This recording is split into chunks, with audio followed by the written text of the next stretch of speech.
नमस्कार, सोलापूर सवेरा न्यूज मध्ये आपल्या सर्वांचं स्वागत आहे। मराठवाड्यानंतर सोलापूरकरांसाठी देखील चिंताजनक बातमी समोर आली आहे। गेल्या काही कालावधीत महाराष्ट्रात वेगवेगळ्या भागात पूर आणि अतिवृष्टी पाहायला भेटली। अनेक जिल्ह्यांना याचा झटका देखील बसला आहे। सरकार त्यावर काम करत आहे। या दरम्यान सोलापूरमध्ये अशीच परिस्थिती निर्माण होताना दिसत आहे। ग्लोबल फोरकास्ट सिस्टीम कडून आलेल्या इशाऱ्यानुसार सोलापूर जिल्ह्यात 2 दिवसांसाठी रेड अलर्ट जारी करण्यात आला आहे। सोलापूर शहरात आणि काही ग्रामीण भागात मुसळधार पावसाची शक्यता हवामान खात्याने वर्तवली आहे।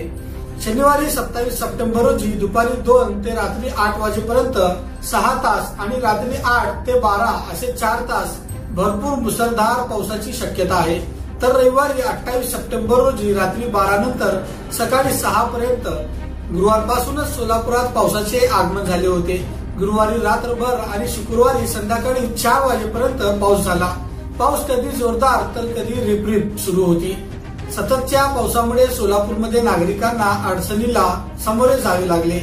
एवढेच नव्हे तर सोलापुरात शुक्रवारी तापमान अचानक खाली गेले। कमाल आणि किमान तापमान एकाच पातळीवर आले होते। त्यामुळे चिंतेचं वातावरण निर्माण झालं होतं। मराठवाड्यात आणि सोलापूरमध्ये पुढील 2 दिवस अतिवृष्टीची शक्यता दर्शवण्यात आली आहे।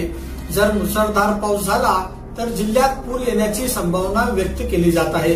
या परिस्थितीला सामोरे जाण्यासाठी सरकार सज्ज झाले आहे। कोल्हापूर आणि सांगलीकडून नवीन बचाव पथके देखील बोलावण्यात आलेली आहे। नागरिकांनाही प्रशासनाने निर्देश जारी केलेले आहे। माळा, करमाळा, मोहोळ, उत्तर सोलापूर, दक्षिण सोलापूर आणि अक्कलकोट तालुक्यांमध्ये महापुरामुळे नुकसान झाले आहे।